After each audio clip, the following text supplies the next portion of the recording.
Good morning, welcome to Berwick Mitsubishi. My name's Mitch.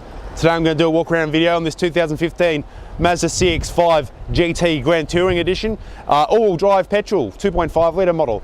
So we'll get started by running around the outside of the vehicle, showing you the condition that the car is in. I have had a walk around this car. It is in fantastic condition.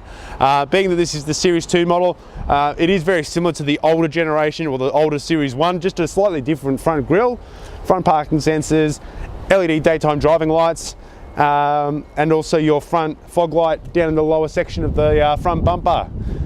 Itself, it's I think it's a really good looking car. A nice dress up from the Series 1 with that newer style grille with the linear lines running horizontally across the grille.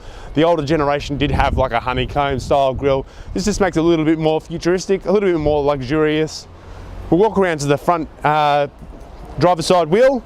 Now these are the GT wheels, fantastic two-tone diamond cut.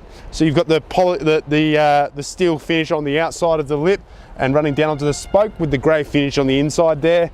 We've got some fantastic tyres on all four corners of the car, great condition. Moving down to the side of the car, large wing mirrors you can see, fantastic visibility out of the car as well. We do have keyless entry. Lock the car, unlock the car with two beeps. That's on the driver and passenger door there. Keyless start inside the car as well.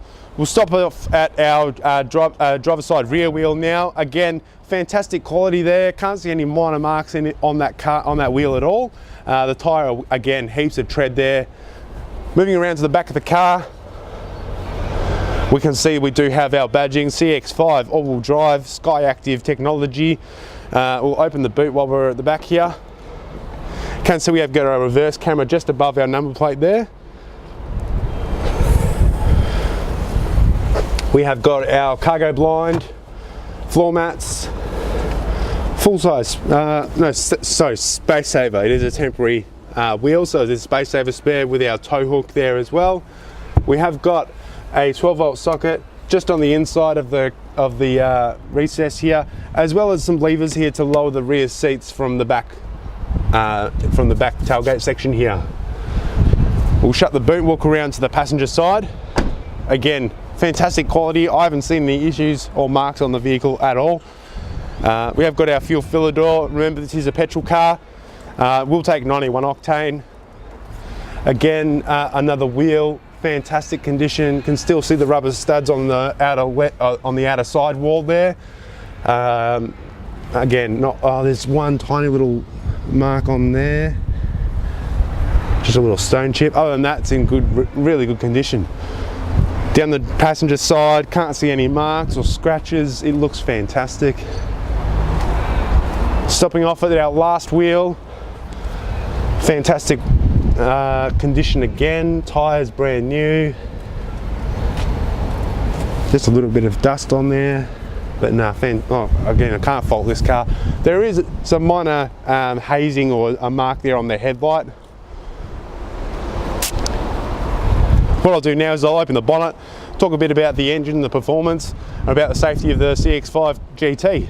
Okay, now we're looking under the bonnet of the CX-5. You can see that this, as I did mention, is a 4-cylinder 2.5 litre engine. It will produce 138 kilowatts or 250 newton meters of torque. It does have a 58 litre fuel tank, and it will return approximately 7.4 litres per 100 kilometres, which should give you around 921 kilometres of range. In terms of safety, the car does have 6 airbags and a 5-star ANCAP safety rating. Okay, now we're sitting in the CX-5 GT. Just going to run you through some of the features. Starting from the driver's side door card, we have got our window switches and our mirror position switches, with also a ability to fold the mirrors in by turning that dial to the south, or directly down I should say. You've obviously got door handle, door lock. Now on the front console here, we have got 3 buttons across the top there. We have got your traction control off, followed by your tyre pressure monitoring system. The last one there is iStop off. So iStop is a system that basically cuts the engine out, your eco stop start function, to obviously reduce the emissions that the car is going to produce when the car is sitting at idle. You're not going to get a huge difference in fuel consumption between using it or not using it. The main purpose of that is obviously to reduce the emissions, as I just said. Steering wheel itself is tilt and telescopic with a lever underneath to lock it in. Indicators on the right with your light switch with auto headlight, wipers on the left. Now steering wheel does look a little cluttered, but it is really simple once you get your head around it. Cruise control information on the right hand side, audio and telephone controls on the left. Nice sounding horn. Moving across to the center screen there. Now this isn't a touch screen, there is a control wheel mounted low on the center console there. We can navigate through that. As I say, navigate through, we'll open navigation. Really simple system to use. I've used it quite a few times. You've got two different view modes, 2D and 3D. 3D just gives you more of an angular vision of the road, so it's handy to see what's actually coming up ahead if you don't know the area too well. To enter a destination, you can just punch in there, find address, places that are nearby. You can set a home address. Really handy, really simple. Once you get your head around using the controls down here, it is really simple. Go home, you've got your settings, telephone, media, and applications. There in the applications page there is that information on the driving style of the car, the fuel economy monitor, your iStop information as to how long the car's been sitting for. You can see there. To get the car to go into iStop mode, the engine needs to be at temperature, the battery needs to be at a correct voltage, and you can see there the AC needs to be turned off. We can cycle through the different apps there. Next screen, that'll show us our time using iStop on this drive. So we've been stationary for about 3 minutes and iStop hasn't come on at all there. What it will show you is some trees. So total range boosted by iStop is about 64.8. So Mazda try and say that if you do use iStop technology, you will get some better fuel economy out of it. It's really only really used for your emissions. The next screen there is fuel consumption. So again, just a bit of information about how you've been driving. You can have a look at your maintenance and also your warnings as well. So if you have any warnings that come up on the dash about something that may be wrong with the vehicle, they will be visible in here, including low fuel, low key battery, etc. Moving down from the screen there, we have got our dual zone climate control system. Very simple, obviously, you just hit the fan button, gets that going. The car is set at dual zone at the moment, so you can see a different driver and passenger side temperature. Hitting the dual button on the left hand side of the car brings it back into the singular mode, so single zone climate controlled by the driver's side.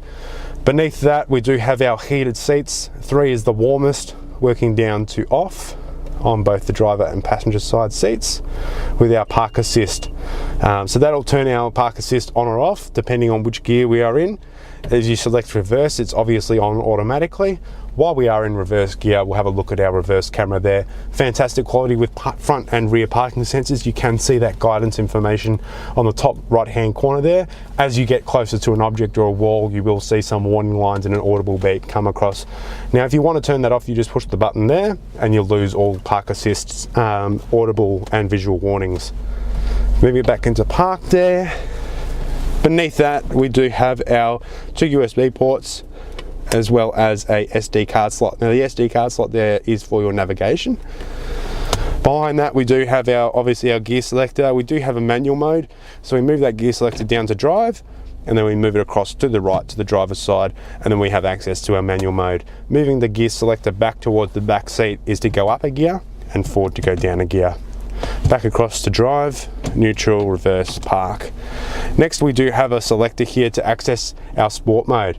So sport mode will just change the way that the engine's calibrated and our transmission is calibrated to obviously produce the maximum amount of power for the vehicle. Changing the way it drives, it'll feel a little bit more sprightly. Most people just leave it in normal mode, they don't need to really worry about moving into sport or not. Behind that we do see our volume control and also our power button, which turns the mute on or off, and then you have got all of your hard buttons and your favorites button for your application screen and your media screen. So using the rotating dial you can navigate through. Obviously you've got the shortcut buttons across the top, media, home, navigation, to go back, and your favorites. So favorites can be set up for obviously your favorite stations. Moving across navigation, and if your phone is connected you'll get your favorite contacts as well. Electric parking brake just to the right of that as well. Similar operation to a conventional parking brake, lifting up to apply, pushing down to take off.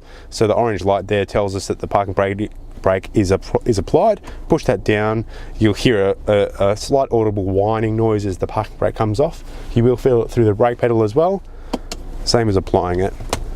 2 cup holders there. There is these, I love how Mazda did this. You get these little foam blocks, and that's handy because they are quite deep. And so if you're a fan of your morning coffee and you only have a small coffee, you can still put those in the cup holders there and still have access to them, because once you take those out, they are actually quite deep and they will fit, say, something like your large size Slurpee in there quite well.